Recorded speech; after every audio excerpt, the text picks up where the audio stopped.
Pray praise the lord అండి. ఒకసారి ఇదివరకు కూడా నోవా గురించి నేను చెప్పాను. మరొకసారి నోవా గురించి మనం చూసుకుందాం. చూడండి,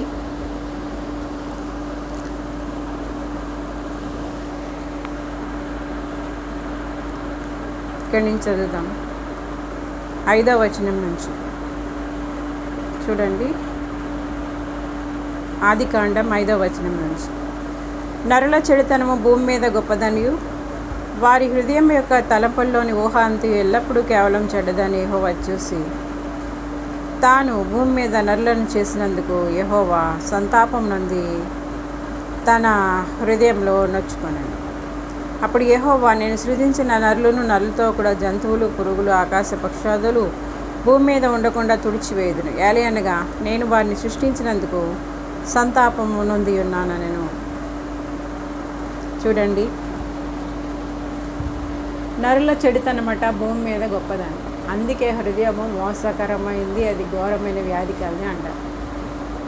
నరులం కదా, మరి మనం చెడుతనంతో నిండి ఉన్న మనిషి హృదయం కానీ మనిషి కానీ ఎలా బాగుపడతారు? వాళ్ళ హృదయం ఎలా మార్చబడుతుంది? ఇదే మీరు తెలుసుకోవాల్సిన సత్యం. మీరు ఒక జయకరమైన జీవితం ఎంత పాపులైనప్పటికీ మీ విస్తారమైన పాపాలు ఎలా క్షమింపబడతాయంటే, విస్తారముగా మీరు దేవుని యొక్క పాదాలు కడగాలి మీ కన్నీళ్ళతో. మీరు విస్తారమైన పాపాలు చేసి ఉన్నారు. మీ హృదయం అంతా చెడుతనంతో నిండి ఉంది. అయితే మరి మీ హృదయం ఎలా ప్యూరిఫై అవుతుంది? మీ జీవితం ఎలా ప్యూరిఫై అవుతుంది? ఎక్కువ సమయాన్ని మీరు ఏం చేయాలంటే దేవుడితో గడపాలి, దేవుని సన్నిధిలో గడపాలి. నేను నా 18వ ఏట యేసుప్రభుని దేవుడిగా, యేసుప్రభుగా రక్షకుడిగా నేను అంగీకరించాను. మీకు అర్థమైందా?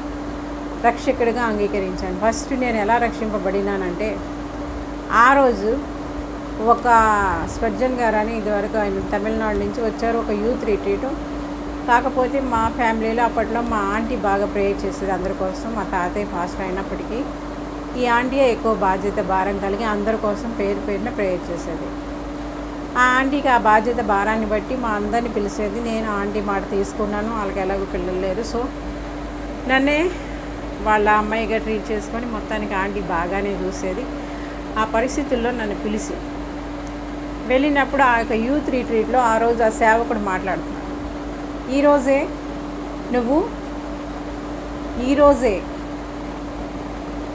నీవు చనిపోతే ఎక్కడికి వెళ్తావు? నరకానికి వెళ్తావా, పరలోకానికి వెళ్తావా? ఈరోజు నువ్వు యేసు ప్రభువుని హృదయంలో రక్షకుడిగా అంగీకరిస్తే ఈరోజు నువ్వు చనిపోయినా ఎక్కడికి వెళ్తావు? పరలోకానికి వెళ్తావు. లేని పక్షంలో నువ్వు నరకానికి వెళ్తావు. పశ్చాత్తాపడండి, మీ పాపాలు ఒప్పుకోండి అంటే, ఈ లోపల కూడా కొంతమంది చిన్న సిస్టర్స్, అంటే మేము యూత్ రిట్రీట్ అంటే చాలా చిన్న పిల్లలు ఎక్కువ ఉంటారు అక్కడ, బిలో 20 years వాళ్ళు ఎక్కువ. అయితే అలాంటి వాళ్ళు రక్షింపబడడం, ఆ పాపాలు వదలడం, వాళ్ళ హృదయాలు శుద్ధి చేసుకోవడం, ఇదంతా చూసిన తర్వాత అలా టెస్టిమోనీస్ వినేసి అలాగా ఆ సహవాసంలో చూసినప్పుడు మాకు 3 days ఎంతో అండి ఆ మీటింగ్లో. ఆ యొక్క నేను కూడా ఎలాగైనా అమ్మో నేను ఒకవేళ చనిపోతే నేను అప్పటికే నేను ఏంటంటే ఇంకా పెద్ద పాపాలని కాదు కానీ ఫ్రెండ్స్ ఎక్కువ సినిమాలు చూసేవారు అప్పుడు. అంతకంటే ఇంకా ఈ దినాలతో కంపారిజన్ చేస్తే అది పాపం కింద లెక్క రాదు. యాక్చువల్గా ఫ్రెండ్స్ ఎక్కువ. మీకు అర్థమైందా? సో ఇంకా అంతకంటే తప్ప ఇంకేం లేదు అక్కడ. కానీ ఆ సినిమాలు చూడకూడదు, అదే అన్నమాట. గుచ్చబడిన తర్వాత ఫ్రెండ్స్ మాత్రం ఎక్కువ ఉండేవాడు. అంటే అబ్బాయిలని లేదు, అబ్బాయిలని లేదు, అందరూ కలిసిమెలిసి ఉండేవి. ఎందుకంటే మేమంతా ఒకటే ఏజ్ గ్రూప్, మా అన్నయ్య, నేను, మా తమ్ముడు దగ్గర ఒకటే ఏజ్ గ్రూప్ కనుక ఎక్కువ ఫ్రెండ్స్ ఉండేవారు. అంతే తప్ప ఇంకేం లేదు అక్కడ. యాక్చువల్గా ఇంకా పాపం ఏం లేదు. ఇప్పటితో కంపారిజన్ చేస్తే అది పాపం కింద లెక్కే రాదు. బట్ నేను హృదయంలో గుచ్చబడిన తర్వాత, ఎందుకంటే ఉన్నదే ఉన్నట్టు యథార్థంగా ఒప్పుకోవాలి కనుక చెప్తున్నాను నేను. మీకు అర్థమైందా? అసలు తెలీదు, ఆ ఛాయలే లేవు మాకు. ఎందుకంటే ఇప్పటి పరిస్థితిని కంపారిజన్ చేస్తే అసలు ఏం లేదు అక్కడ యాక్చువల్గా. బట్ ఏంటంటే వెళ్ళి దేవుడి దగ్గర అంగీకరించి ఒప్పుకొని, నాయనా నీ పాపిని నన్ను క్షమించు, నీ రక్తంతో కడుగు, శుద్ధి చేయి నాయనా ప్రభువా అని చెప్పి ఆ రోజు ఉపవాసం ఉండి జాగరణ ఉండి ఆ రోజు ఫస్ట్ టైం నేను నోరిప్పి ప్రార్థన చేశానండి. 3 గంటల ఎంతసేపు ఆ టైంలోన అందరూ కలిసి ప్రార్థన చేస్తారు, గుంపుగా కూర్చొని ప్రార్థన చేస్తారు. ఇప్పుడు ఇక్కడ కూడా మనకి సహవాసం స్టార్ట్ అయితే కనుక అట్లానే స్టార్ట్ అవుతుంది. ఖచ్చితంగా డైలీ ప్రేయర్స్ అని ఉంటాయి. ప్రేయర్కే ఎక్కువ ప్రాధాన్యత ఉంటుంది, ఫాస్టింగ్స్ ఇవన్నీ కూడా ఉంటాయి. సో ఇక్కడ చెప్పేది ఏంటంటే అండి, ఆ చుట్టూ రౌండ్గా అందరం కూర్చొని ప్రార్థన చేస్తున్నప్పుడు ఫస్ట్ టైం నోరిప్పి ప్రేయర్ చేశానండి. ఎంతసేపు ఏడ్చానో నాకు తెలీదు. భూమి ఆకాశం ఒకటి అయిపోయినట్టు మొత్తం ఇలా రౌండ్గా తిరుగుతున్నట్టు. అయితే తర్వాత కూడా దేవుడు నాకు కన్ఫర్మ్ చేశారు. ఏమని కన్ఫర్మ్ చేశారంటే, నా యొక్క నీకు రక్షణ వస్త్రాలు అని ఒక కార్డు మీద ఎర్రటి అక్షరాలు బ్లడ్తో రాసి ఇలా చూపిస్తున్నారు. అంటే నాకు అప్పుడే రక్షణ వస్త్రాలు వచ్చేసాయి. మీకు అర్థమైందా? చాలా స్ట్రగుల్స్ తర్వాత చాలా టెంప్టేషన్స్. నేను చాలా ప్యూర్గానే ఉన్నాను యాక్చువల్గా. అప్పటి నుంచి దేవుడికి హృదయాన్ని ఇచ్చేసాను. బట్ చాలా టెంప్టేషన్స్ ఉండేవి. ఎందుకంటే చిన్నదాన్ని కదా, ఇంకా అప్పుడు చదువుకుంటున్నాను. చాలా విషయాల్లో అలాగ ఉండినప్పటికీ కూడా దేవుడు చాలా జాగ్రత్తగానే కాపాడుకుంటూ వచ్చారు. బట్ మ్యారేజ్ విషయంలో అనేది కొంచెం అది ఎందుకు జరిగిందో దైవ ప్రణాళిక ఏమో. అక్కడ కూడా దేవుని యొక్క బీజం అనేది పడాలి కనుక ఆ విధంగా అది జరిగింది. బట్ ఎన్ని రోజులు లేదండి, అది జస్ట్ కొన్ని రోజుల్లోనే అది కట్ అయిపోయింది. స్టార్టింగ్ డే నుంచి గొడవలు తప్ప ఏం లేవు. ఎందుకంటే అక్కడ ఒక మ్యారేజ్ సక్సెస్ అవ్వాలంటే ఇద్దరు ఒకే తాటి మీద ఉండాలి. ఇక్కడ అందుకే విశ్వాసి మ్యారేజ్ యాక్చువల్గా చేసుకోకూడదు. బట్ నేను స్టాండర్డ్ నా గురించి దేవుడికి తెలుసు కనుక, నా జీవితంలో ఒక ప్రత్యేకమైన ప్రణాళిక కనుక, సో అందుకని మరి అలాగ ఎలా చేశారో ఏంటో మనకి ఇప్పటికీ నాకు అర్థం కాలేదు. ఎందుకంటే నేను ఓన్గా ఎక్కడ డెసిషన్ తీసుకోలేదు. ఇది వాస్తవం. మీరు నమ్మితే నమ్మడి, లేకపోతే లేదు. అప్పుడు కూడా అంతా ప్రెషర్ మీదే జరిగింది అంతా. సో అది ఏంటంటే, ఇక్కడ నేను చెప్పేది ఏంటంటే, ఎవరి జీవితాల్లో ఏ ప్రణాళికలు ఉంటాయో నాకు తెలియదు. బట్ ఆ మ్యారేజ్ ద్వారా నాకు ఒక బహుమానంగా కూతురు మాత్రం నాకు వచ్చింది. నా ఒంటరితనాన్ని పోగొట్టడానికి నా కూతురు మాత్రం దేవుడు బహుమానంగా నాకు ఇచ్చారు. దాన్ని బట్టి మాత్రం నేను సంతోషించగలుగుతాను. అది ఉండేది మాత్రం కొన్ని డేసే ఉండింది మ్యారేజ్. యాక్చువల్గా కొన్ని డేసే ఉండింది ఆ మ్యారేజ్ లైఫ్ అనేది. ఆ విధంగా వచ్చిన తర్వాత కూడా దేవుడు చాలా పరిస్థితుల్లోంచి దేవుడు నన్ను నడిపించారనే చెప్పవచ్చు. అన్ని పరిస్థితుల్లో ఆయన కాపాడుకుంటూనే వచ్చారు. ఆయనే కాపాడుకుంటూ వచ్చారు. 2000లో ఈ యొక్క ప్రాబ్లమ్స్ని బట్టి నేను 2000లో కూడా డైవర్స్ తీసుకోకూడదు కదా, పెళ్లి చేసుకున్నామంటారు. బట్ ఆ టైంలో కూడా ప్రేయర్ చేశాను. ఆ ఫాస్టింగ్ ప్రేయర్లో 60 దినాలు ఫాస్టింగ్ ప్రేయర్లో చివరాఖరిలో దేవుడు చూపించారు. ఇంకొక సెకండ్ థాట్ అనేది, సెకండ్ మ్యారేజ్ ఉన్నట్టుగా దేవుడు చాలా క్లియర్గా నాకు ఒక దర్శనం ద్వారా చెప్పారు. ఆల్రెడీ నేను ఇదంతా షేర్ చేసేసాను కనుక మరలా రిపీటెడ్గా విన్ని వాళ్ళకి బోర్ కొడుతుంది. సో నేను ఆ విధంగా నిజంగానే తర్వాత చాలా సంవత్సరాల తర్వాత మరలా ఆ సెకండ్ మ్యారేజ్ అనేది జరగడం జరిగింది. ఈ లోపల దేవుడు చాలా ప్యూర్గా, చాలా జాగ్రత్తగా, ఎందుకంటే చూడండి 2000కు ముందు అంటే పరిశుద్ధాత్మ అభిషేకము రాకముందు ఒక ఆత్మీయ జీవితం ఒకలాగుంది. పరిశుద్ధాత్మ అభిషేకం వచ్చిన తర్వాత ఆత్మీయ జీవితం ఒకలాగుంది. మీకు అర్థమైందా? నేను ఇక్కడ హృదయం యొక్క ప్యూరిటీ గురించి మాట్లాడుతున్నాను కనుక, ఇప్పుడు చూడండి అక్కడ మనం ఆత్మదేవుడు నడిపింపక ముందు ఒకలా ఉంటాయి. అంటే దేవుడితో ఎలాగైనా ఉండాలి, దేవుడి కోసం బతకాలి, అక్కడ మన ప్రయత్నం ఎక్కువ ఉంటుంది. కానీ ఎప్పుడు వన్స్ పరిశుద్ధాత్ముడు మనలోకి ఎంటర్ అయిపోయిన తర్వాత ఆటోమేటిక్గా మనకి పాపం వైపు అసలు వెళ్ళదు. మీరు అది అర్థం చేసుకోండి. ఇక్కడ తేడా ఎక్కడ వస్తుందంటే, అంచె దినముల్లో ఆత్మ ప్రతి ఒక్కరి మీద కృమ్మరిస్తానన్నారు. ఇప్పుడు నరుని హృదయమే చెడ్డతనంతో ఉంటుంది. అది ఎవరిదైనా హృదయం అట్లానే ఉంటుంది. మరి ఈ చెడ్డతనంతో నిండిన హృదయం అనేది ఎలాగ ప్యూరిఫై అవుతుంది, పరిశుద్ధతలోకి ఎలా నడిపింపబడుతుంది అనేది ఇక్కడ క్వశ్చన్. ఎలా నడిపింపబడుతుంది అంటే, మీరు పరిశుద్ధాత్మ లీడింగ్కి అప్పగించుకోవాలి. అంటే పరిశుద్ధాత్మ అభిషేకం కొరకు మీరు కనిపెట్టాలి, మీరు అప్పగించుకోవాలి. ఖచ్చితంగా మీ ప్యూరిటీని బట్టి, మీ యొక్క ఆశని బట్టి ఖచ్చితంగా ఆయన అడిగే వారికి ఆత్మని ఇస్తారు. ఖచ్చితంగా ఇస్తారు. అది వాగ్దానం. అది అడిగిన మీరు ఏం అడుగుతారు? నాకు ధనం కావాలి, డబ్బు కావాలి, ఇది కావాలి, అది కావాలని అడుగుతారు. ఆత్మ గురించి అడుగుతారా? అడగరు. కానీ అడగాలి. నేను అప్పటికే ఒక 7 years నుంచి ఒక మాట దేవునికి ప్రార్థించింది. నేను అభిషేకాన్ని నమ్మేదాన్ని కాదు, హల్లెలూయా అంటే అసలు నమ్మేదాన్ని కాదు. ఎప్పుడు చేతులు ఎత్తి హల్లెలూయా చెప్పడం నాకు తెలియదు. 2000 వరకు బాగా అర్థం చేసుకోండి. దేవుడు స్టెప్ వైజ్ ఎలా నడిపించారు. మహిమ వెంబడి మరి భాష్యరి వైశ్యాందర కృప వెంబడి కృప, అనుభవాలు వెంబడి అనుభవాలు. విశ్వాసంలో కూడా అలాగా ఆయన కొన్ని సిచ్యువేషన్స్ ఎంటర్ చేశారు. నిజంగా ఇక్కడ నేను గొప్పదాన్ని మంచిదాన్ని నేను చెప్పనండి. యాక్చువల్గా నేను కొంచెం ఏంటంటే మనుషుల్ని ప్రేమించే తత్వం మాత్రం నాకు ఉంటుంది. ఎదురుగుండా మనుషులు బాధపడకూడదన్న ఆలోచన మాత్రం నాకు ఎప్పుడూ ఉంది, ఇప్పుడు ఉంది.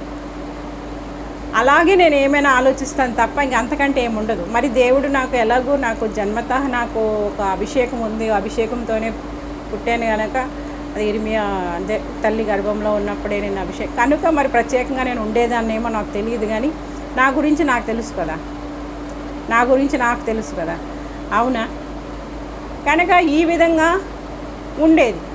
అయితే ఒక్కటి మాత్రం నిజమండి, మా ఫ్యామిలీలో ఉండే పరిస్థితులు ఒక మంచి హస్బెండ్ రావాలని మాత్రం నాకు ఉండేది. ఆ పరిస్థితుల్లో మాత్రం కొంచెం నేను ఆలోచించేదాన్ని అంతే తప్ప అంతకంటే ఇంకేం లేదు. ప్రేయర్ మాత్రం చేసేదాన్ని. దట్ ఒక అంటే ప్యూరిటీగా ఉండే ఒక హస్బెండ్ రావాలి అన్న మాత్రం, ఒక మంచి హస్బెండ్ దేవుడు ఇవ్వాలి అన్న ఒక ఆలోచన మాత్రం నాకు అమ్మాయిగా ఉండేది. అది వాస్తవమే, అందులో డౌట్ లేదు. అయితే ఇక్కడ హార్ట్ఫుల్గా ప్రేమించి, ఎందుకంటే అక్కడ ఫెయిల్ అయింది కదా, వితిన్ డేస్లోనే ఫెయిల్ అయింది అక్కడ మ్యారేజ్. నిజంగా వాస్తవం. ఇది కలిసి ఉండేది చాలా తక్కువ. చేతుల మీద కూడా వేళ్ళ మీద కూడా లెక్క పెట్టవచ్చు. ఎప్పుడు గొడవలు తగులు స్టార్టింగ్ నుంచి.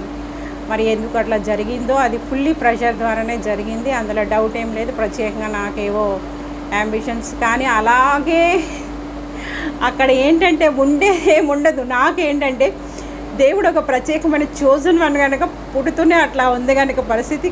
దుష్టుడు కూడా రకరకాలుగా నా మీద చాలా నిందలో వేసుకొని చాలా ఉన్నప్పటికీ దేవుడికి నా గురించి తెలుసు, దేవుని ప్రణాళిక తెలుసు, అన్నీ తెలుసు కనుక దేవుడు అలాగా కాపాడుకుంటూ. కాకపోతే నాకు కన్నీటి అనుభవాలు అనేవి చాలా ఎక్కువ ఉండేవి. ఎప్పుడు ఆ యొక్క పరిస్థితిని బట్టి అంటే ఆ ప్రెజర్స్ని బట్టి ఈ లోకం గురించి పోకడు గురించి నాకు తెలియదు కనుక అవన్నీ చూస్తున్నప్పుడు నాకు బాధ అనిపించేది. యాక్చువల్గా మీకు అర్థమైందా? ఆ నిందలు అనేవి నాకు స్టార్టింగ్ నుంచి ఉన్నాయి. యాక్చువల్గా అక్కడ ఏం జరిగిందో నాకు తెలుసు, దేవుడికి తెలుసు. బట్ ఆ నిందలు నీలాప నిందలు అంటారా, అవి మాత్రం నేను ఫేస్ చేస్తూనే వచ్చాను. అయితేనేమో చూడండి, ఈ చెడ్డ హృదయం వన్స్ యేసుప్రభు వారు మన హృదయంలోకి వచ్చిన తర్వాత మనం నీతిగా ఉండాలి, ఖచ్చితంగా దేవుడి కొరకు నిలబడాలి, దేవుని పని చేయాలి, దేవుని ప్యూరిటీ అనేది కావాలి, హృదయ శుద్ధి కావాలి అని మనం ప్రయత్నిస్తూ ఉంటాము. దానికోసం మనం ఉపవాసాలు, జాగరణలు, ప్రార్థనలు అన్నీ చేస్తాం, అంతా చేస్తాం. కానీ ఇలాగ నువ్వు ప్రాక్టీస్ చేస్తున్న కొద్దీ నువ్వు ఆత్మదేవుడికి ఆహ్వానించినప్పుడు పరిశుద్ధాత్మ అభిషేకం కోసం నేను 7 సంవత్సరాలు దినకాన్ గారి బుక్ ఒకసారి చదివినప్పుడు ఇక అభిషేకం అనేది ప్రత్యేకమైన అనుభవం అనేసి ఆయన అద్భుతంగా ఆయన నడిపిస్తారు పరిశుద్ధాత్ముడు అనేసి ఆ మాటను నేను విన్నాను కనుక నేను అప్పటి నుంచి ఒక 7 సంవత్సరాలు అడిగేదాన్ని. అప్పటికి 2000కు ముందు 7 సంవత్సరాల నుంచి అడిగేదాన్ని, నాయనా నిజంగా ఆత్మ ఉందా, ఆత్మ అభిషేకం అనేది ఉందా, అయితే నాకు కూడా కావాలి, నాకు కూడా ఇవ్వండి నాయన అని అడిగేదాన్ని. మీకు అర్థమైందా? ఆ అడగడాన్ని బట్టి, నా ఆశని బట్టి దేవుడు ఆ రోజు నేను ఫాస్టింగ్ చేయాలని నేను నిశ్చయించుకున్నాను. వ్యక్తిగతంగానే ఒంటరిగానే ఎప్పుడు దేవుడితో ప్రయాణం ఉండేది నాకు. ఎందుకంటే అక్కడ ఎప్పుడైతే వాళ్ళు ఆ మ్యారేజ్లో వాళ్ళు చర్చికి వెళ్ళకూడదు ఇవన్నీ పెట్టారో, వ్యక్తిగతంగా అప్పటి నుంచి దేవుడి మీద ఆధారపడడం నాకు అలవాటు అయిపోయింది. ఇక్కడ కూడా నేను ఒక్కడినే 60 దినాలు కూడా ఫాస్ట్ చేసుకోవాలి అనుకున్నాను. మీకు అర్థమైందా? ఫాస్ట్ చేసుకోవాలని ప్రేయర్లో కూర్చున్నాను. అలాగా మొదటి రోజే నాకు చాలా డల్ అయిపోయింది. ఇంకా చేయలేనేమో అనేసుకున్నాను. అంటే రోజంతా ఫాస్టింగే, ఒక పూట మాత్రం కొంచెం ఏదైనా లైట్గా తీసుకోవాలి అనేసి ఒక డెసిషన్ తీసుకున్నాను. ఎందుకంటే మరి నిలబడాలి కదా. ఆ విధంగా చేస్తే అండి అప్పుడండి నాకు మొదటి రోజు రెండో రోజు లేచి నిలబడి స్తుతించు అని ఒక అక్కడ ప్రేరేపణ స్టార్ట్ అయిందండి, ఆత్మ ప్రేరేపణ. లేచి 2 చేతులు పైకెత్తినప్పుడు బలమైన అభిషేకం అనేది రావడం, ఒక 3.5 గంటలు అలా నిలబడే అలా స్తుతిస్తూ అలా కన్నీరు కారుస్తూ ఎక్కువ కన్నీటి అనుభవాలు నాకు ఉంటాయి. ఆ పరిస్థితిని బట్టి కావచ్చు, ఆ యొక్క నిందలను బట్టి కావచ్చు, ఆ యొక్క అవమానాలను బట్టి కావచ్చు, ఏమైనా కావచ్చు. ఎందుకంటే ఎవరైనా ఇక్కడ ఒక పాట పాడాలని నాకు అనిపిస్తుంది. విరిగిన దానిని కోరెదు లోకం,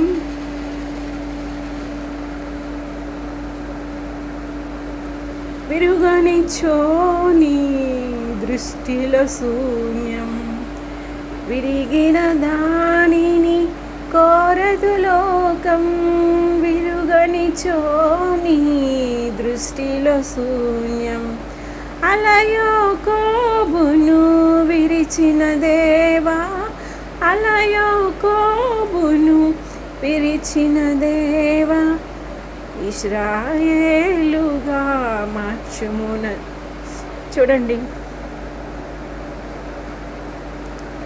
గోడ కూడా ఉంది కదా, విత్తనం విరగకపోతే ఫలించునా, కష్టాలే రాకపోతే కిరీటమే వచ్చును. నిజంగా అండి,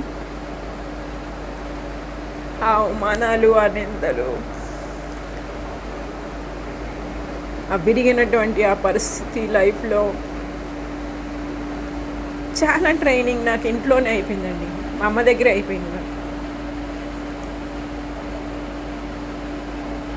మా అమ్మకి ఎవరితో మాట్లాడితే డౌటు, ప్రతిదీ కూడా అండి. అట్లా ఒక డౌట్ఫుల్ కండిషన్లో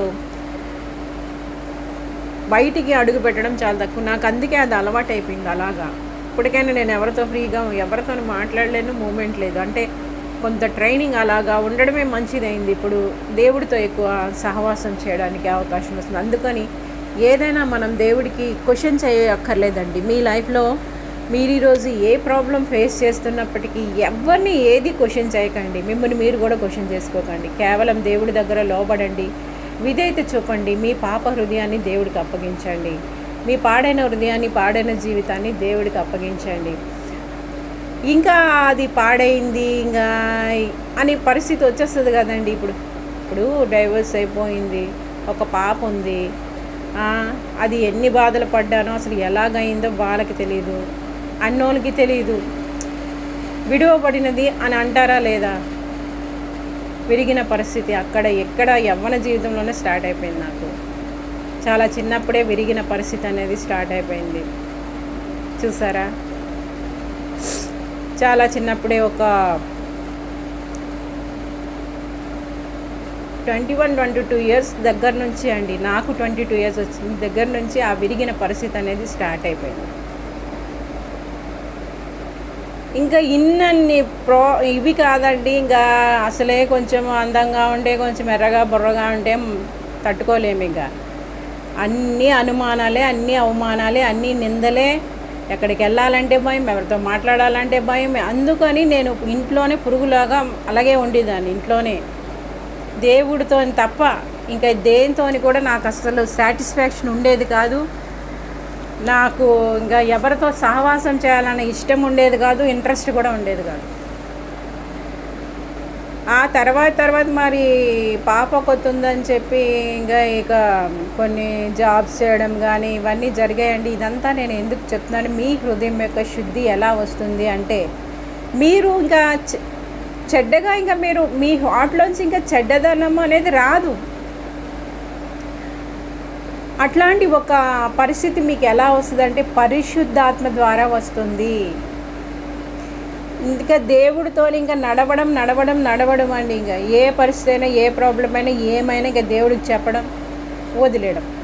దేవా నువ్వు చూసుకో, వాళ్ళ పరిస్థితి నువ్వు చూసుకో. ఈ విధంగా దేవుడు ఎంత గొప్పోడో, ఎంత సర్వశక్తిమంతుడో, ఎంత ఆశ్చర్యకరుడో, ఎంత ఆలోచనకర్తో, ఎంత బలవంతుడైన దేవుడో, ఎంత గొప్ప దేవుడో, అనుక్షణం ప్రతినిత్యం ఆయన ఆదరణ, ఆయన ప్రేమ ఎంత గొప్పదో అనుక్షణం నేను అనుభవించిన దాన్ని కనుక ఈరోజు మీ ముందుకు వచ్చి చెప్తున్నాను. ఏ మనిషి ప్రేమ శాశ్వతం కాదు.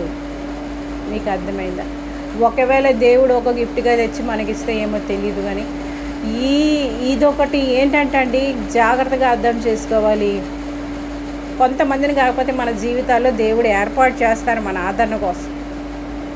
అలాగే మా కోవలోకి మా అమ్మ, మా బ్రదర్స్, తర్వాత మా పిల్ల చిన్ని పాప, ఆ తర్వాత ఇప్పుడు మా అల్లుడు, ఇప్పుడు కొత్తగా వచ్చిన, అంటే అది కొత్తగా కాదులేండి, హస్బెండ్, దేవుడిచ్చిన భర్త,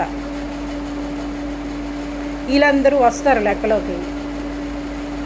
దేవుడిచ్చిన భర్త ఇంకా అనుభవాలు ఎలా ఉంటాయి ఇంకా మనకు తెలియదు. ఇంకా ఇంతవరకు అన్నీ నిందలు తప్ప ఏం లేదు అక్కడ. బాగా అర్థం చేసుకోండి. ఇంకా అనుభవాలు ఎట్లుంటాయి ఇంక తెలియదు. యాక్చువల్గా దేవుడు ఎవ్వరు మన జీవితాన్ని చూడకపోయినా అండి, ఎవ్వరు తిమ్మిని బమ్మి చేసి మంచిని చెడ్డని, కీడిని మేలని, ఇలాగ ఎవ్వరు మనుషులు రకరకాలుగా ఊహాగానాలు చేయొచ్చు. ఎన్ని నిందలో తెలియదండి. అవి వింటున్నప్పుడల్లా నాకు ఎంత దుఃఖం వచ్చేదో నాకు తెలియదు. ఏంటి నాయన ఈ పరిస్థితి? దేవుడు ఒకటే, సియోను నీతి సూర్యకాంతి వలె కనబడే వరకు సియోను పక్షమందు నేను మౌనంగా ఉండను. యెరూషలేము, నువ్వు నీతిమంతుడువా నీతిమంతురాలో ఎవరికి తెలుస్తుంది? దేవుడికి తెలుస్తుంది. మీకు అర్థమైందా? పరిస్థితులు ఎలా ఉన్నా, పరిస్థితులు మాత్రం మామూలుగా లేవండి. ఎవరు నమ్మదగినవిగా ఉండేవి కాదు. ఈవెన్ నా భక్తిని దేవుడితో ఉండే బంధాన్ని కూడా చాలామంది అనుమానించేవారు, డౌట్ పడేవారు. బట్ నేను ఎప్పుడు కూడా చాలా ప్యూర్గా దేవుడితో రిలేషన్ అనేది మెయింటైన్ చేసుకునేదాన్ని. మీకు అర్థమైందా? చాలా ప్యూర్గా ఏమైనా దేవుడికే చెప్పేదాన్ని. నాకు ఏ ఆశ ఉన్నా దేవుడికే చెప్పేదాన్ని, ఏ ప్రాబ్లం ఉన్నా దేవుడికే చెప్పేదాన్ని. ఇంకా ఎవ్వరికి, ఏ మనిషికి ఎప్పుడు షేర్ చేసేదాన్ని కాదు. కొన్ని విషయాలు ఇంకా నా కూతురికి మా అమ్మకి ఏమో చెప్పేదాన్ని ఏమో, కానీ అరుదుగా మా బ్రదర్స్కి చెప్పేదాన్ని. అర్థమైన తర్వాత మా మరదళ్ళు పర్వాలేదులేండి, మా వదిన కూడా పర్లేదు అంటే చెప్తున్నాను. ఆ పిల్లలు ఆదరణ, ఆ పిల్లలతోనే గడిపేయడం, వాళ్ళ పిల్లలతో కూడా ఇవేనండి. లైఫ్ అంతా కొట్టి చూస్తే ఇంక ఇవే ఉంటాయి, ఇంకేం ఉండవు అక్కడ. మా రిలేటివ్స్తో అప్పుడప్పుడు ఇగో ఈ చిన్న పిన్ని పెద్ద పిన్ని మా వీళ్ళంటే ఇంకా వాళ్ళతో అసలు టచ్ లేదులేండి. ఎప్పుడో సినిమా అంటే కొంచెం పర్లేదు. చూసారా, లైఫ్ అంతా తిప్పి చూస్తే ఇవే రిలేషన్స్, ఇంకేవి లేవు అక్కడ. వీళ్ళతోనే టైం, జీవితం ఎన్ని సంవత్సరాల జీవితం. బయట ఫ్రెండ్స్ చాలా తక్కువ. అది ఎప్పుడో చదువుకున్న టైంలో, ఇంటర్ టైంలోనే ఉండేవారు ఫ్రెండ్స్, అంతే. ఇదేనండి లైఫ్. దేవుడితో నడవడమే. అయితే దేవుడు అన్యాయస్తుడు కాదు. దేవుడు నమ్మదగినవాడు. నీకు ఏది అవసరమో సమయానుకూలంగా ఆయనే సిద్ధం చేస్తారు. నీ నీతికి తగినట్టు నిన్ను ఆశీర్వదిస్తారు. నీ నివాస స్థలం నీతిమంతులు వేకువ వెలుగు తేజరినట్టు. ఇదంతా నేను హృదయం యొక్క చెడుతనం గురించి మనం మాట్లాడుతున్నాము. ఈ హృదయం యొక్క చెడుతనం ఎలాగ మార్చబడుతుంది? మనుషులంటే ఇక చెడ్డుతనంతోనే నిండి ఉంటుంది హృదయం. మరి ఈ చెడ్డ హృదయం ఎలా మార్చబడుతుంది? నీకు పరిశుద్ధాత్మ వశిక బబ్బబ్బబ్బ శాంతర వర్యవకున్య అనుక్షణం ప్రతినిత్యం నన్ను ఎవరు ఆదరించేవారు అనుకుంటున్నారు? పరిశుద్ధాత్ముడు ఆదరించేవారండి. ఈ యొక్క పరిస్థితుల్లో ఈ యొక్క నిందలు, ఈ పరిస్థితుల్లో చెప్పాను కదా, ఈ 11 ఇయర్స్లో ఇంకా ప్రత్యేకమైన అనుభవాలు, ఈ యొక్క డీపర్ లెవెల్స్, అంటే దేవుడితో నడుస్తూ ఇలాగ ఈదలేనటువంటి ఒక పరిస్థితిలో పెట్టేశారు. నిన్న మాట్లాడుతున్నారు దేవుడు అంటే ఇంకా అంతా ఆయన హ్యాండ్ ఓవర్కి వెళ్ళిపోయింది. సో ఇక ఈదలేనటువంటి ఒక పరిస్థితిలో, అంటే అట్లాంటి ఉన్నతమైన దశలోకి లేపేశారు. మీకు అర్థమైందా? ఇప్పుడు చేపలు బతుకుతాయి, పక్షులు ఉంటాయి, అన్నీ ఉంటాయి, ఇక ఔషధం ఉంటుంది, అంతా ఉంటుంది. ఆ సిచ్యువేషన్లోకి లేపేశారన్నమాట. చూసారా, ఆత్మీయ జీవితంలో స్టెప్స్ ఉంటాయండి. ఇంకా ఒకేసారి ఇంకా నమ్మేసాం, ఇంకా అయిపోయింది, ఇంకా ఇక్కడతో ఇంకా అనేసి మనకి నచ్చింది తోచింది మనం మాట్లాడడం అంత కరెక్ట్ కాదు. తర్వాత స్టెప్ అభిషేకం వచ్చింది, ఇంకా చాలు ఇంకా అనేసి అక్కడ కూడా ఆగిపోవడం అంత కరెక్ట్ కాదు. ఆ తర్వాత ఇంకా లోపల అనుభవాల్లో ప్రత్యక్షంగా నేను పరిశుద్ధాత్మ దేవుని నా కళ్ళతో నేను చూశాను. చెప్పాను కదా ఆ అనుభవాలు మీకు. ఆ పరిస్థితులు అలా ఉన్నాయి. అంటే నన్ను ఎవరు ఆదరించేవారంటే అనుక్షణం కూడా నన్ను వీళ్ళు ఫిజికల్గా ఏవైనా అవసరాలు అన్నీ వీళ్ళున్నా, అసలైన ఆదరణ ప్రేమ ఎక్కడ దొరికింది నాకు? దేవుడి దగ్గర దొరికింది. మీకు అర్థమైందా? ఆ యొక్క హృదయం ఎంత ప్యూర్ చేసేసారంటే ఇంకా ఆ ప్యూరిటీని ఇంక చెప్పక్కర్లే. కారణం ఏంటి? నువ్వు ఆత్మకి నీ హృదయంలో స్థానం ఇస్తున్నావా లేదా? నేను ఇప్పుడు ఎన్ని గంటలు అసలు గడుపుతానో తెలియదు, ఎప్పుడు నిద్రపోతానో లేదు, ఇప్పుడు లేస్తానో తెలియదు, ఎన్ని గంటల దేవుడితో లెక్క ఉండదు, డొక్క ఉండదు. అసలు ప్రార్థన చేయని క్షణం ఏదైనా ఉంటుందా లేదా అన్న సిచ్యువేషన్లోకి దేవుడు లేపేశారు. మరి ఎంత ట్రైన్ అప్ చేసిన దేవుడు, ఆయన చిత్తంలో ఆయన నా ద్వారా ఎంతమంది ఆశీర్వదింపబడాల్సి ఉందో, ఎందుకు ఆశీర్వదింపబడరు కదా.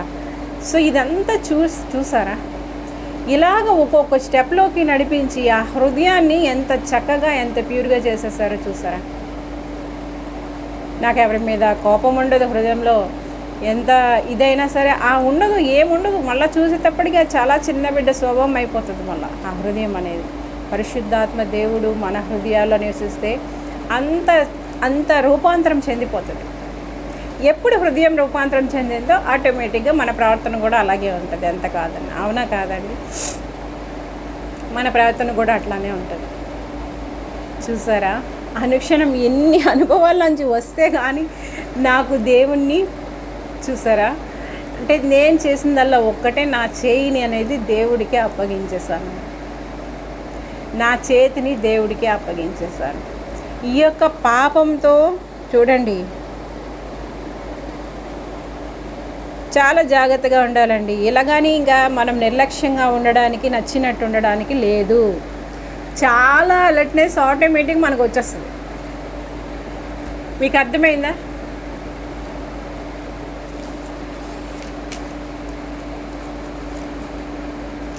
చాలా అలర్ట్నెస్ అనేది ఇప్పుడు వచ్చేస్తుంది ఆటోమేటిక్గా. పరిశుద్ధాత్మ దేవుడు ఎప్పుడు మనతో ఉన్నారో మన దీపం ఎప్పుడు మండుతూనే ఉంటుంది, ఎక్కడ ఆరడానికి అవకాశం ఉండదు.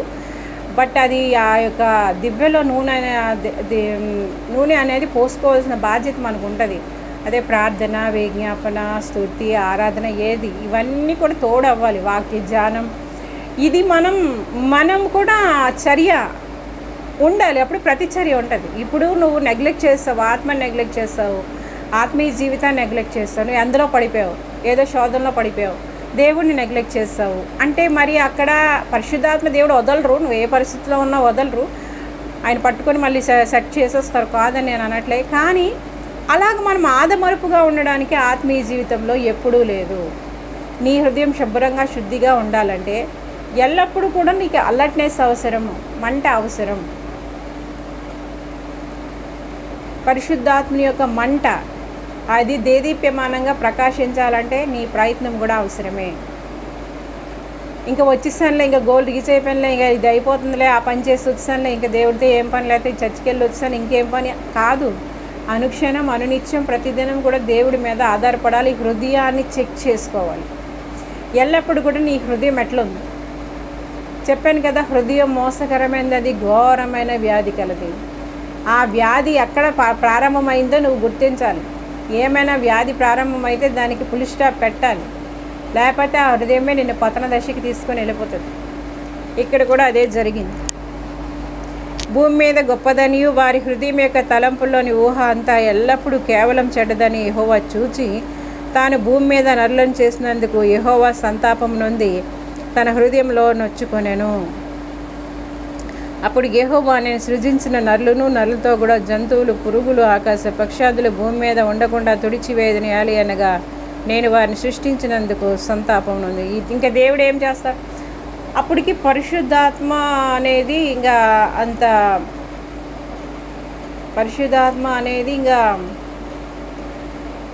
అంతదాకా ఇంకా అభిషేకం అనేది ఎవరు పొందుకున్నట్టు లేదు కదా.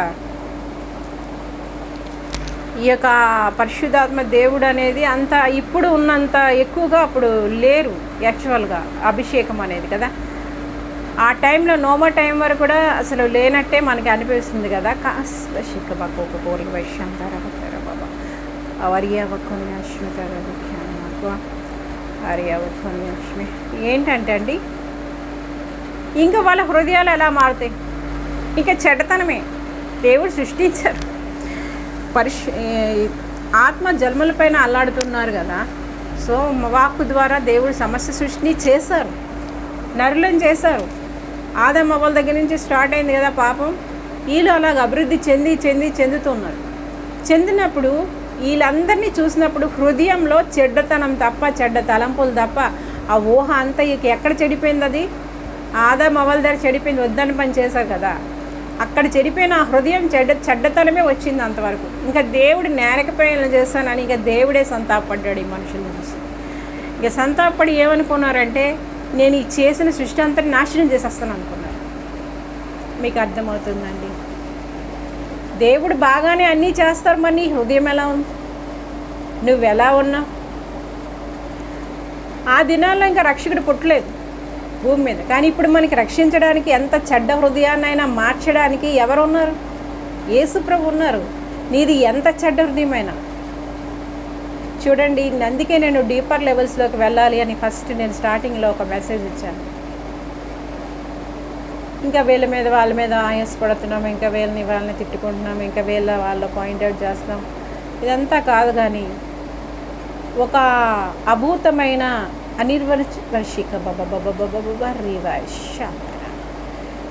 అనిర్వచనీయమైన ఒక అనుభవంలోకి మీకు రావాలంటే, ఎల్లప్పుడూ మీరు సంతోషంగా ఉండాలి అంటే, నా దేవుని దృష్టిలో నేను కృప పొందాను కనుక, నా ప్రియుడైన యేసుప్రభు వారు ఎప్పుడూ నాతోనే ఉంటారు కనుక, ఆయన నా స్నేహితుడైన పరిశుద్ధాత్మ దేవుడు ఎల్లప్పుడూ నాతోనే ఉంటారు. తండ్రి అయిన దేవుని యొక్క కృప పొందుకున్నాను అట్టి రీతిగా. నేను చెప్పాను కదా, నాకు వచ్చి ఆయన ఎస్తేరు అభిషేకం ఇచ్చారు. చూసారా? చాలా క్లియర్గా ఇదే టేబుల్ దగ్గర నేను ఇర్మియా గారిని చూశాను. అసలు నా మీద ఉండే అభిషేకం, నేను ఏంటి ప్రపంచమంతా ఒకలా డిఫరెంట్, ఒకలా ఉంటే నేను ఒకలా ఉంటానేంటి, ఇంత డిఫరెంట్గా ఉన్నానండి, ఇంత డిఫరెంట్గా ఆలోచిస్తాను, ఎందుకు ఏడుస్తానో తెలీదు. ఎదురుకుండా వాళ్ళ పాపం చూసి నాకు ఏడుపు వచ్చేస్తుంది. ఇక ఆ ఏడుపు ఆగదు అట్లా అనమాట. అలాగా కంటిన్యూస్గా ఏడుపు. ఇదేంద్రా నాయన, అందరూ ఇంత ఈజీ గోయింగ్ అయితే నాకేంటి ప్రతి చిన్న విషయానికి ఏడుపు వస్తుంది ఏంటి అని నాకేం అర్థమయ్యేది కాదు. ఇంత డిఫరెంట్గా ఉన్నానండి. అప్పుడు చూపించారు నీ మీద ఉండే ఆత్మ ఇది అని. ఆ బెలాప ప్రాక్త కదా ఆయన. ప్రతి దానికి రియాక్ట్ అయిపోయి, ప్రతి దానికి నొచ్చుకొని, ఎక్కడో ఏదో జరిగింది, ఏదో అఘాయిత్యం జరిగింది. ఇక్కడ నాకు నా కూతురు అనేది, మమ్మీ నువ్వు ఆగుతావా లేదు, ఎందుకు మమ్మీ నీకు ఎందుకు అంత యాతన, నీకు ఎందుకు అంత బాధ, ఎందుకు అలాగ ఏడుస్తావు కూర్చొని. కొన్నిసార్లు అప్పట్లో నాకు చిన్నప్పటి నుంచి ఇది ఉండేదండి. అప్పటి యేసుప్రభుని రక్షకుడిగా అంగీకరించక ముందు సినిమాలు చూసేవాళ్ళం కదా, అది కూడా మాకు ఇష్టం. అంటే మా ఇంట్లో అది రిస్ట్రిక్షనే సినిమాలు అనేది చిన్నప్పటి నుంచి, కానీ దొంగచాటుగా చూసేవాళ్ళం కదా. అక్కడ ఏడుపు సీన్ వస్తేనండి, ఇంకా కన్నీరు మున్నీరుగా ఏడ్చి ఇంకా తడిపిస్తుందండి బట్టలు. అలాంటి ఒక సెన్సిటివిటీ అనేది నాకు ఎప్పుడూ ఉంది, అది ఎప్పుడూ ఉంది. మరి ప్రత్యేకంగా దేవుడు మరి అది నన్ను ఎందుకు అలా రూపించారో నాకు తెలియదు. కానీ ఇప్పుడు కూడా ఏదైనా ఎక్కడైనా అగాధ్యం జరిగిందంటే ఇక్కడ కూర్చొని ఇంకా విలపించి, అది నాకు బుర్ర పాడైపోయి, ఇంకా అలా జరిగిందా, అలా ఎలా చేశారు మనుషులు అట్లా. ఒకప్పుడు అండి చాలా భయంకరంగా బాధపడేదాన్ని, ప్రతి చిన్న విషయాన్ని కూడా, పెద్ద విషయాన్ని కూడా. ఇంకా నాకు నిద్ర ఉండేది కాదు. ఇంకా అలాగ మనసులో పెట్టుకొని అలాగే వీళ్ళు ఎలా బిహేవ్ చేశారేంటి, ఆ మనుషులు ఏంటి అంత ఘోరం అనుకొని అలా కూర్చొని. ఇప్పుడంటే కొంచెం దేవుడికి అప్పచెప్పేసి ఇంకా ఈ యొక్క డీపర్ లెవెల్స్కి వచ్చాక ప్రతిదీ కొద్దిగా లైట్ తీసుకొని దేవుడికి అప్పచెప్పడం అలవాటైంది. పరిస్థితిని దేవుడికి హ్యాండ్ ఓవర్ చేస్తాను. ఆ ప్రార్థనలో నా ఇది కూడా అంతలా. సో రాత్రి ఒక అంటే దేవుడు ఎట్లా వర్క్ చేస్తున్నారు అంటే, ఇప్పుడు మాట ద్వారా దేవుడు ఎట్లా వర్క్ చేస్తున్నారు అంటే, ఇట్లానే ఈ యొక్క కౌన్సిలింగ్ ఇచ్చే పరిస్థితుల్లో ఒకసారి మొన్న ఒక 3 days బ్యాక్ నేను ప్రేయర్ చేశానండి.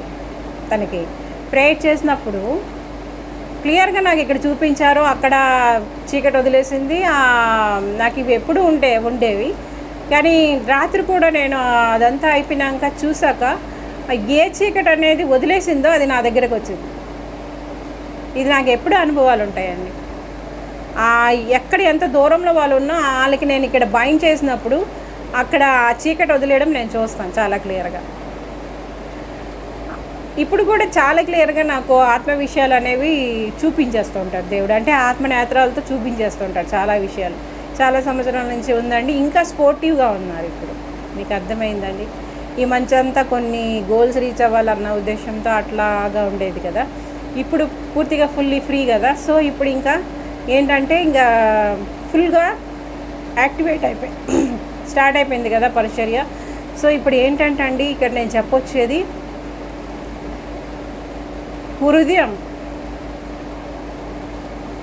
అప్పటికి ఆ యొక్క పరిశుద్ధాత్మని యొక్క అనుభవాలు లేవు గనక చెడ్డతనమే ఉందంటండి. ఊహ అంతా చెడ్డతనమేనంట.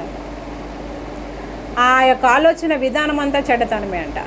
ఇంకా దేవుడి కోపం వచ్చేసి మొత్తం స్మాష్ చేసి పడేస్తాను అనుకున్నాడు. మొత్తం నాశనం చేసేస్తాను అనుకున్నాడు. పురుగుల దగ్గర నుంచి, ఆ పాముల దగ్గర నుంచి ఉన్నటువంటి జీవులన్నిటినీ నాశనం చేసేస్తాను. చూడండి, దేవుడికి పాపం అంటే ఇష్టం లేదు. పాప హృదయాలంటే దేవుడికి ఇష్టం లేదు. పాప జీవితాలంటే దేవుడికి. హృదయాలు కఠినం చేసుకోకండి. మీ హృదయాలు దేవుడి హస్తగతం చేయండి.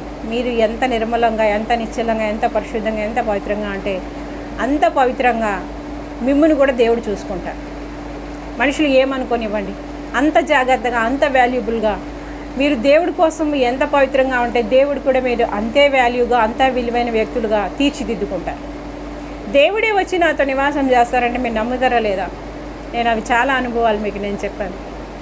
అంత క్లియర్గా ఆత్మలు, చనిపోయిన ఆత్మలు కూడా తెచ్చి చూపించారంటే నా మీద నాకే డౌట్ వచ్చిన పరిస్థితుల్లో, ఇదేంటి నాయన ఈ పరిచయం ఎప్పటికీ ఎత్తరదేంటి, దేం గొడవ, ఎవరిలో లోపం ఉంది, నాలో లోపం ఉందా, మనుషుల్లో లోపం ఉందా, ఎక్కడలో నేను ఇలా డౌట్ పడుతున్నాను. ఏకంగా నువ్వు డైరెక్ట్ చేసిన ఆత్మలు చూడు ఎక్కడున్నాయని నాకే చూపిస్తారు తీసుకొచ్చి. అప్పుడు కొంచెం నా కాన్ఫిడెన్స్ లెవెల్స్ పెరుగుతాయి కదండి. కరెక్ట్గా లీడ్ చేయగలం అనమాట, వచ్చిన ఆత్మల్ని పరలోకానికి లీడ్ చేయగలం అనమాట అన్న కాన్ఫిడెన్స్ లెవెల్స్ పెరుగుతాయి కదా. అంత ప్యూరిఫై చేశారండి దేవుడు. మీకు అర్థమైందా? అందుకే నేను ప్రతిసారి చెప్తాను, దేవుడికి మనం ఇచ్చే విలువను బట్టి దేవుడు మనకి నిర్ణయిస్తారు. అలాగని దేనికి తొందరపడిపోలేక లేదు, ఆతృత, దేని కాలంలో అది ఆయనే చేసుకుంటూ వెళ్తారు. మనల్ని మనం అప్పగించుకున్నామా లేదా అనేది ఇంపార్టెంట్. పరిపూర్ణంగా ఆయన చేతుల్లో మనం ఇమిడిపోయామా లేదా అనేది ఇంపార్టెంట్. మీకు అర్థమైందా? అదే ఇంపార్టెంట్. నువ్వు ఎంత ప్యూర్గా దేవుడితో ఉంటావో దేవుడు అంతకంటే ఎక్కువగా నిన్ను ప్రేమిస్తారు. చూసారా? ఈ హృదయం యొక్క శుద్ధి అనేది చాలా ఇంపార్టెంట్ అండి. ఈ హృదయాలు చెడిపోయిన దాన్ని బట్టే ఒకసారి ఈ యొక్క నాశనం చేయాలన్న డెసిషన్కి దేవుడు వచ్చారు. ఇప్పటికైనా మించిపోయింది లేదు. వేగంగా ఈ యుగాంతం రాకుండా, వేగంగా ఇవన్నీ నాశనం అయిపోకుండా ఎవరి హృదయాలు వారు శుద్ధి చేసుకోవడం మంచిది. ఎవరి కోసమో పాకులాడడం కాదు. వీళ్ళు నాకు అవార్డు ఇస్తారా, వీళ్ళు రివార్డులు ఇస్తారా, దీనికోసం నేను ఇలాగ యాక్ట్ చేస్తే ఇలాగ అవుతుంది. యాక్షన్ కాదు, వేషం కాదు, మోసం కాదు. దేవుడితో ప్యూర్గా పర్ఫెక్ట్గా ఉండండి. దేవుడు మిమ్మల్ని చూస్తున్నారని జ్ఞాపకం, జ్ఞానం తెచ్చుకోండి. పషిక బబ్బ రివాషాంతర రిఖభాష్య. నీ నీతికి తగినట్టుగా నిన్ను వర్ధిల చేస్తారు, నిన్ను ప్రసిద్ధి చేస్తారు, నీకు ఘనత ఇస్తారు, నీకు మయమిస్తారు, నిన్ను ప్రేమిస్తారు. సియోను నీతి సూర్యకాంతి వల్ల కనబడే వారికి సియోను పక్షమందు మౌనముగా ఉండను, యెరూషలేము పక్షమందు ఊరకుండను. నీ కుమారులు నిన్ను వరించి పెళ్లి చేసుకుంటారు. అవన్నీ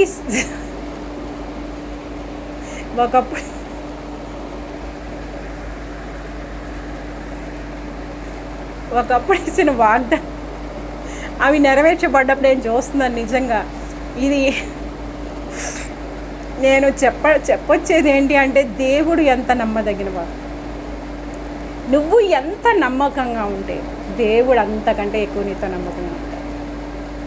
దేనికి నువ్వు డిసప్పాయింట్ అయిపోవడం, లేకుంటే ఇక విశ్వాస జీవితాన్ని వదిలేసి వెళ్ళిపోవడం, శ్రమలు అంటే ఒక సిలువ పరిస్థితి వచ్చేసరికి వదిలేసి వెళ్ళిపోవడం. ఎంతో విశ్రాంతి నాకు. చూడండి, నేను ఎన్నో దేవుడి కోసం నేను చాలా ఎర్లీ లైఫ్లో దేవుడిని నేను అంగీకరించాను. నా యవ్వన జీవితం దగ్గర నుంచి దేవుడికి అప్పగించుకున్నాను. సో నాకు ఎంతో ఎర్లీగా రెస్ట్ ఇచ్చేస్తారు. ఇప్పుడు రెస్ట్ విశ్రాంతిగా దేవుడి కొరకు పనిచేయడం అంతే. అన్ని ఏరియాస్లో విశ్రాంతి ఇచ్చేస్తారు. అద్భుతమైన దేవుడు అండి. దేవుడికి అసాధ్యమైనది ఏమైనా ఉందా? నీ హృదయాన్ని ప్యూర్ చేసుకోవడం చాలా చాలా చాలా ఇంపార్టెంట్. ఈ యొక్క హృదయంలో చెడిపోయినాయని, నరుల యొక్క ఆలోచన అంతా చెడిపోయిందని దేవుడు మొత్తం సృష్టినే నాశనం చేయడానికి ఒక్కసారి పూనుకున్నారు ఆల్రెడీ. ఇప్పుడు యేసుప్రభు వారి నామాన్ని బట్టి, ఆయన రక్తాన్ని బట్టి హృదయాన్ని శుద్ధి చేసుకోవా? పరిశుద్ధాత్మకి నీ హృదయంలో స్థానమేవా? ఈ పాడైన హృదయాన్ని దేవుడి పేరు చెప్పుకొని కూడా ఆ యొక్క హృదయం ఏమాత్రం మార్పు లేదా? దేవుడితో నమ్మకంగా ఉండండి. దేవుడు నమ్మకస్తుడు.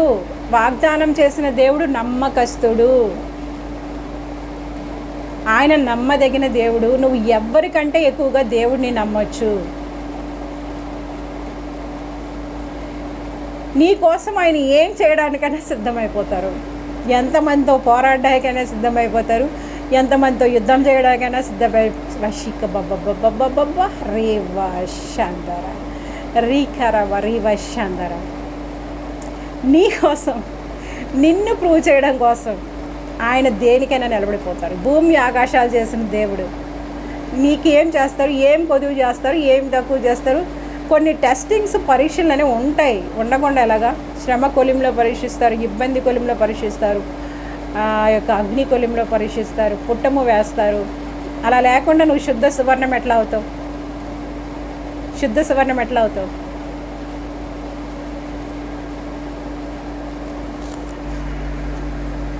అయితే ఇదంతా నాశనం చేయాలని దేవుడు అనుకున్నప్పటికీ, అయితే యెహోవా దృష్టి యందు, చూడండి, నోవహు యెహోవా దృష్టి యందు కృప పొందినవాడాయను. అర్థం చేసుకోండి. మొత్తము భూమి అంతట్లో ఉండే మనుషులందరికంటే ఒక్క మనిషికి దేవుడు విలువిచ్చారు. ఆయన నోవహు. ఆయన దైవ కృప పొందుకున్నారు. నేను ఆయన కృప పొందుకున్నాను. మరి మీరు చెప్తారా నేను దేవుని కృపలో ఉన్నానని? ఆయన కృప ఇంపార్టెంట్. ఇంత నాశనం చేయాలనుకున్న దేవుడు నోవాను మాత్రం వదిలేస్తారు. తన కుటుంబాన్ని, తన బట్టి తన కుటుంబాన్ని రక్షిస్తారు. చూడండి ఇక్కడ, నోవహు నీతిపరుడును తన తరముల్లో నిందారహితుడై ఉండెను. నోవహు దేవునితో కూడా నడిచినవాడు. చాలా ఇంపార్టెంట్ అండి. ఏ పరిస్థితుల్లోనైనా, ఎట్లాంటి సిచ్యువేషన్, నువ్వు దేవునితో నడవడం ఇంపార్టెంట్. ఎలా నడుస్తావు? నీకు పరిశుద్ధాత్మ లీడింగ్ ఇంపార్టెంట్. పరిశుద్ధాత్మ లీడింగ్ ఇంపార్టెంట్. చూడండి ఇక్కడ, నోవహు నీతిపరుడు తన తరములలో నిందారహితుడు. తన తరం ఏంటట? తన తరములు, ఆ తరం అంతటి ప్రజల్లో ఆయన నిందారహితుడిగా ఉన్నాడంట. నీకు అది సాధ్యమే. నువ్వు ఉండాలంటే ఉండగలవు. నీతిగా, యథార్థంగా, పరిశుద్ధంగా నువ్వు ఉండగలవు. మీకు అర్థమైందా? ఉండగలవు. నోవా ఉండగలిగినప్పుడు ఆ తరం అంతట్లోనే నోవా నీతిమంతుడంట. మరి నువ్వు నేను ఉండలేమా? కాలాంతం వరకు ఉండాలి. అప్పుడే మన వంతులో మనం ప్రవేశిస్తాం. ఇంకా ఇవన్నీ వచ్చాయని సాటిస్ఫై అయిపోవడానికి లేదు. కాలాంతం వరకు నమ్మకంగా కొనసాగాలి, దేవుడితో నడవాలి. అప్పుడు నిత్యత్వంలో, నిత్య విశ్రాంతిలోకి వెళ్తాం. మీకు అర్థమైందా? నా యవ్వన జీవితాన్ని దేవుని చేతులకి నేను ఇచ్చాను. యవ్వన జీవితంతో నుంచి దేవుడితో నడవడం ప్రారంభించాను. చాలా వేగంగానే నాకు విశ్రాంతి ఇచ్చేస్తారు అన్ని ఏరియాస్లో. ఎవరా మరి? దేవుడు అన్యాయస్తుడు అంటారా? దేవుడు నమ్మదగిన దేవుడు. ఈరోజు ఆయన ఇబ్బంది ఏం లేదు. కొన్ని అదే నా లైఫ్లో ఆ డెఫిసిట్ అనేది అక్కడ స్టార్ట్ అయింది. భర్త అనేది అది కూడా ఇచ్చేసారు. ఫుల్ఫిల్డ్, ఇంకా అయిపోయింది. ఇంకా ఇచ్చేసారు మీన్స్ చెప్పాను కదా, ఇది ఇంకా అది అవుతుంది. దేవుడు చెప్పిన తర్వాత అది జరగకుండా మానడానికి ఎంతమందితో పోరాడడానికైనా దేవుడు రెడీ నా కోసం.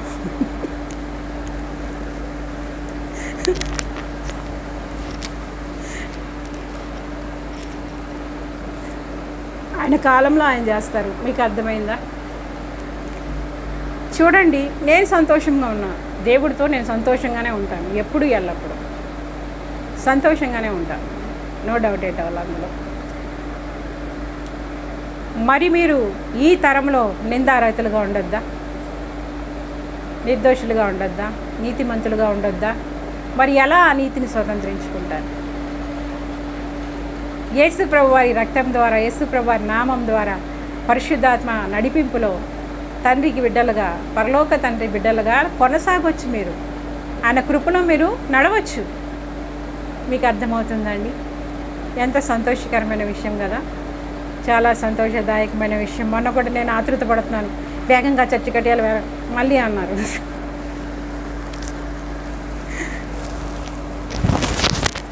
ఇవన్నీ నా హస్తకృతములు కాదా? దేవుడు మనతో ఉండడానికి ఎక్కువ ఇష్టపడతారండి. ఆయనకి మనం ఎంత ప్రాధాన్యత ఇస్తామో ఆయన ఇష్టపడతారు. అది మనలోనే ఉండడానికి ఆయన ఇష్టపడతారు. అది కాకుండా లేనిపోయిన యావిగేషన్స్కి వెళ్ళిపోయి దేవుడిని పక్కన పెట్టేస్తే ఇంకెందుకు? ఇవన్నీ నా హస్తకృతములు కాదా? భూమి నా పాదపీఠం, ఆకాశం నా సింహాసనం. నీవు నా కొరకు కట్ట నిర్దేశించి ఇల్లు ఏపాడిదే అన్నారు. ఇంకంత మూస్తున్నారు నాయన. ఏ టైంకి ఎలా జరగాలంటే ఆ టైంకి అది జరుగుతుంది. నాకు ఎట్లాంటి ఆతృత లేదు నాయన అనేసి ఇంకా ఊరుకుంటు. ఎవడు దీనుడై నలిగిన మనసు గలవాడై నా మాట విని వణుకుతున్నాడో వాని నేను దృష్టిస్తున్నాను. ఎవరు విరిగి నలిగి ఉంటారో, నేను మహోన్నతుడును మహాగణుడును అయినప్పటికీ ఎవరు విరిగి నలిగి ఉంటారో ఆయన వాళ్ళ దగ్గరికి వచ్చి నేను నివాసం చేస్తాను. విరిగి నలిగిన జీవితమే ఉంది. ఈరోజు ఏడవాలన్నా దొరకట్లేదు విషయాలు. అఫ్కోర్స్ కొన్ని విషయాల్లో ఇంకా ఉందలేండి ఆ పోరాటం అనేది. సో ఏంటంటే చూడండి, ఒకప్పుడు వేరు. ఆ కన్నీళ్ళు తప్ప ఏముండేవి కాదు. కన్నీళ్ళే పానంగా. కనుక హృదయాన్ని శుద్ధి చేసుకోండి, హృదయంలో చెడుతనాన్ని కడుక్కోండి. ఆ హృదయాన్నే దేవుడు చూస్తారు. హృదయంలో దేవుడికి తప్ప దేనికి చోటు ఇవ్వకండి. అన్నీ సెకండ్, మిగతావన్నీ కూడా ఫస్ట్ దేవుడే. హృదయాల్ని పాడు చేసుకోకండి. హృదయాన్ని దేవుడి మించి తొలగించుకోకండి. మీ హృదయాలు ఇంకా దేవుడికి ఇవ్వకపోతే ఇవ్వండి. ప్రతి ఆశీర్వాదాన్ని మీరు స్వతంత్రించుకుంటారు. ఎంతో క్షేమకరమైనటువంటి పరిస్థితుల్లోకి, ఎంతో సంతోషదాయకమైన జీవితంలోకి మీరు లేవనెత్తబడతారు. ఇంకా మీకు వన్స్ దేవుడు ఆశీర్వదించేస్తే అందులోంచి ఏది ఎవ్వరు ఇంత పెసరు కూడా జరపలేరు. వన్స్ దేవుడే ఆశీర్వదించాలని అనుకున్నారు, ఒక ఆశీర్వాదం మీకు ఇచ్చేశారు, అది ఎవరు మారుస్తారు? దేవుడే ఒక ఆశీర్వాదం ఇచ్చేశారు, అది ఎవరైనా మార్చగలరా? మార్చాలని ట్రై చేసిన వాళ్ళే నాశనం అయిపోతారు. మీకు అర్థమైందా?